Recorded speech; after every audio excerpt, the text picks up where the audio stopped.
رسوله النبي المكين الحنين الرؤوف الرحيم. أما بعد، أعوذ بالله من الشيطان الرجيم. بسم الله الرحمن الرحيم. لأمرك إنهم لفي سكرتهم يعمهون. صدق الله مولانا العظيم.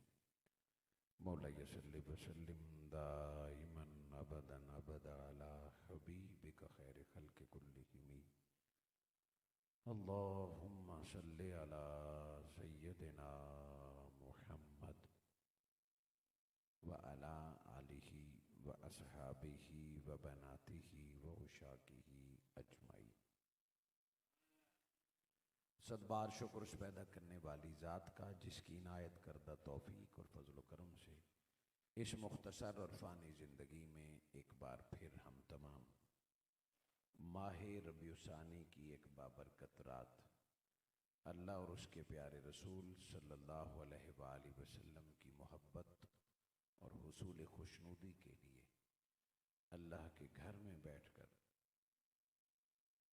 میلاد مصطفیٰ صلی اللہ علیہ وآلہ وسلم کی اس پاکیزہ مجلس میں شرکت کر رہے ہیں اور مرحوم احمد شیر صاحب اور دیگر امت محمدی کی بخشش کی التجا کرنے آئے ہیں. اللہ رب العزت میرا اور آپ کا آنا برادر محمد اشرف صاحب، ماسٹر محمد اسلم صاحب اور محترم جناب محمد افضل صاحب کی پرخلوص دعوت اور محبت کے طفیل آپ اور میں جو اکٹھے ہوئے، اللہ رب العزت اس مجلس کو قبولیت عطا فرمائے اور اس مجلس کی وساطت سے آقا صلی اللہ علیہ وآلہ وسلم اور پھر سیدنا شیخ عبد القادر گیلانی کی بارگاہ میں ہمارا غلامانہ سلام قبول ہو جائے.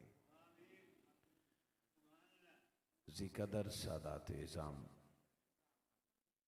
معزز علماء کرام، محترم جناب پیر طریقت پیر صوفی محمد لطیف نقشبندی صاحب، محترم جناب حضرت علامہ چشتی محمد قاسم فاروقی صاحب، رہنما منہاج القرآن، صدر منہاج القرآن علماء کونسل سلنا والی، محترم جناب حضرت علامہ مہر محمد اسلم سیالوی صاحب، خطیب جامع مسجد اعظم، حضرت علامہ چشتی محمد عثمان موزمی صاحب، حضرت علامہ عطا اللہ سیالوی صاحب، حضرت علامہ قاری کفایت اللہ صاحب، حضرت علامہ اظہر حیات عاجز صاحب، حضرت علامہ محمد طیب سیالوی صاحب، دیگر حفاظ قراء دور و نزدیک سے آنے والے معزز شرکائے محفل،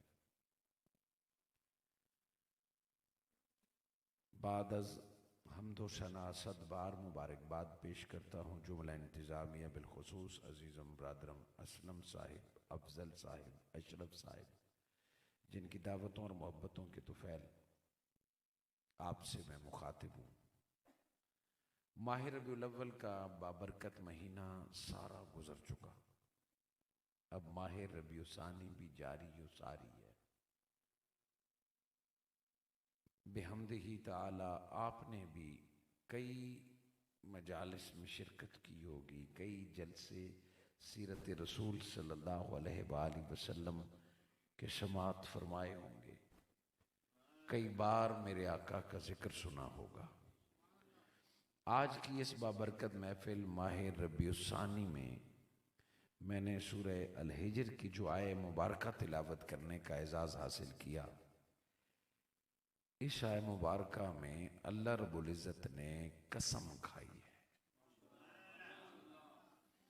گو کہ میرا رب قسموں کا محتاج نہیں. عقیدہ یہی ہے کہ اللہ اپنی بات منوانے کے لیے یا بتانے کے لیے قسموں کا محتاج نہیں، وہ بے نیاز ہے، اسے ضرورت ہی نہیں کہ وہ قسم کھائے، اسے ضرورت ہی نہیں. کوئی مانے پھر بھی اللہ اکبر، کوئی نہ مانے پھر بھی اللہ اکبر. اس کے باوجود اللہ رب العزت نے کئی مقامات پر قسمیں کھائی ہیں. اللہ جل مجدہ نے جب بھی قسم کھائی ہے قرآن مجید میں ساری قسموں کا مطالعہ کریں، شان نزول کا، سیاق و سباق کا، اور جب ہر قسم کا مطالعہ کریں گے اکثر قسمیں ڈائریکٹ اور باقی انڈائریکٹ رب نے جب بھی قسم کھائی ہے یا مصطفیٰ کی کھائی ہے یا مصطفیٰ کے لیے کھائی ہے، اور نہیں ہے۔ جب بھی قسم کھائی ہے تو نبی کی نسبت سے کھائی ہے۔ اگر فرمایا وَالضُّحَىٰ، پیارے تیرے چہرے کی قسم، کبھی فرمایا تیری زلف واللیل کی قسم، کبھی علم نشرہ سینے کی، کبھی دست ید اللہ کی، کبھی قدموں سے لگنے والی خاک کی، کبھی اصحاب کی، کبھی آل کی، حتیٰ کہ فرمایا وَالْعَادِيَاتِ ضَبْحًا، میرے مصطفیٰ آپ کے غلاموں کے گھوڑوں کی قدموں سے اٹھنے والی خاک کی کبھی قسم ہے۔ سو اللہ نے جب بھی قسم کھائی ہے اپنے لیے نہیں کھائی، محبوب کے مقام کو بلند کرنے کے لیے کھائی۔ وہ ساری جزوی قسمیں تھی، چہرے کی، ما زاغ البصر، کجل آنکھ کی، زلف کی، وہ ساری قسمیں بھی اپنی جگہ پر، مگر آج جو آیہ مبارکہ آپ تلاوت سنی آپ نے، آج اللہ رب العزت نے اس آیہ مبارکہ میں بھی قسم کھائی، مگر فرق یہ ہے کہ وہ فقط چہرے کی قسم تھی، وہ فقط زلف کی قسم تھی، وہ فقط قسموں کی قدموں کی قسم تھی۔ خالق کائنات نے اس آیہ مبارکہ میں فرمایا لا امرو کا، میرے مصطفیٰ تیری ساری عمر عزیز کی قسم ہے۔ لَأَمْرُ کا آپ کی ساری عمر کی قسم ہے، ساری عمر کی قسم ہے، میرے حبیب آپ کی ساری حیاتی کی قسم ہے، لَأَمْرُ کا آپ کی ساری عمر عزیز کی قسم ہے۔ اِنَّهُمْ لَفِي سَكْرَتِهِمْ يَعْمَهُونَ، آیت کے پہلے حصے میں فرمایا کہ آپ کی عمر عزیز کی قسم، اور فوراً پھر فرمایا انہم لفی سکرتہم یعمہون، وہ لوگ تو نشے میں بہکے ہوئے ہیں، وہ لوگ نشے میں بھٹکے ہوئے ہیں۔ قسمیں بلا وجہ نہیں کھائی جاتی، قسم کھانے کی کوئی نہ کوئی وجہ ہوتی ہے۔ یہاں اللہ رب العزت نے قسم کیوں کھائی، آیت کا اگلا حصہ بتا رہا ہے کہ اس جگہ قسم کھانے کی ضرورت کیوں پیش آئی۔ اللہ رب العزت نے فرمایا کا، یعنی لَأَمْرُ کا، آپ کی قسم، وہ لوگ نشے میں ہیں۔ سو دونوں کا کمبینیشن کیا ہے، دونوں کا آپس میں تعلق کیا ہے؟ میرے محبوب آپ کی ساری عمر عزیز کی قسم ہے۔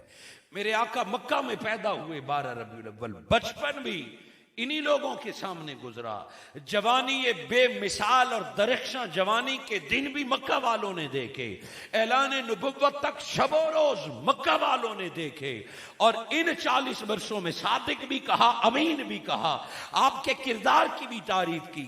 اور جب نبی مکرم نے دعوت توحید دی، اپنی رسالت کا بتایا، نہ صرف انکار کیا بلکہ طرح طرح کے الزامات لگائے، مجنون کہا، معاذ اللہ شاعر کہا، اور جب میرے آقا نے دعوت ان کے سامنے رکھی انہوں نے یکسر انکار کر دیا، چند ایک کے سوا باقی نہ مانے، تو دل پہ بوجھ تو آیا ہوگا کہ شاید میری دعوت میں اثر نہیں ہے، شاید میں لوگوں کو سمجھا نہ سکا۔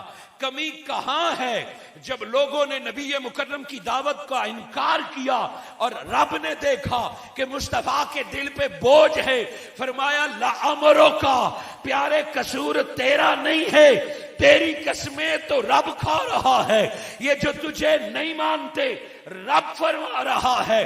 وجہ یہ ہے انہم لفی سکرتہم، یہ نشئی لوگ ہیں، یہ نشے میں گرفتار ہیں۔ جس کو نشہ چڑھا ہوا ہوتا ہے وہ نہ خدا کو پہچانتا ہے نہ مصطفیٰ کو پہچانتا ہے۔ نشے میں گرفتار شخص حق سے دور ہوتا ہے، سچ سے دور ہوتا ہے، اس کے آنکھوں پر پردے ہوتے ہیں، اس کے دل پہ پردے ہوتے ہیں، وہ ماں بہن بیٹی کی تمیز بھلا دیتا ہے۔ اسی لیے تو رب نے نشے حرام کیے ہیں. انہم لفی سکرتہم، یہ جو آپ کو نہیں پہچانا نا، یہ ابھی نشے میں گرفتار ہے. جنہوں نے ہوش میں دیکھا ابو بکر بن کے تن من دھن قربان کر دیا ہے.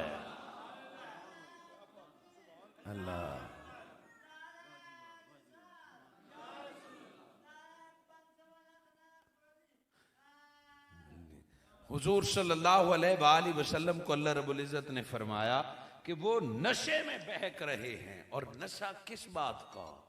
نشہ صرف شراب کا نہیں ہوتا. نشے کئی قسم کے ہوتے ہیں. نشہ صرف شراب کا نہیں ہوتا. نشہ کبھی جہالت کا ہوتا ہے، نشہ کبھی گمراہی کا ہوتا ہے، نشہ کبھی غرور کا ہوتا ہے، نشہ کبھی تکبر کا ہوتا ہے، علم کا بھی نشہ ہے، حسب اور نسب کا بھی نشہ ہے، سرداری کا بھی نشہ ہے، حکومت کا بھی نشہ ہے. رب نے فرمایا یہ جو آپ کو نہیں مان رہے، کوئی نہار جہالت کے نشے میں بہک رہا ہے، کوئی سرداری کے نشے میں، کوئی حکومت کی نشے میں، کوئی علم کے نشے میں، کوئی حسب نسب کے نشے میں، یہ ابھی نشوں میں گرفتار ہے. جب جب نشہ اترے گا محبوب تیرا بھی اعتراف کریں گے، تیرے پیغام کو بھی ماننے لگ جائیں گے. نبی صلی اللہ علیہ وآلہ وسلم کے دشمنوں کی لسٹ نکال کے تو دیکھیں کہ آقا صلی اللہ علیہ وآلہ وسلم کا کس کس نے انکار کیا ہے.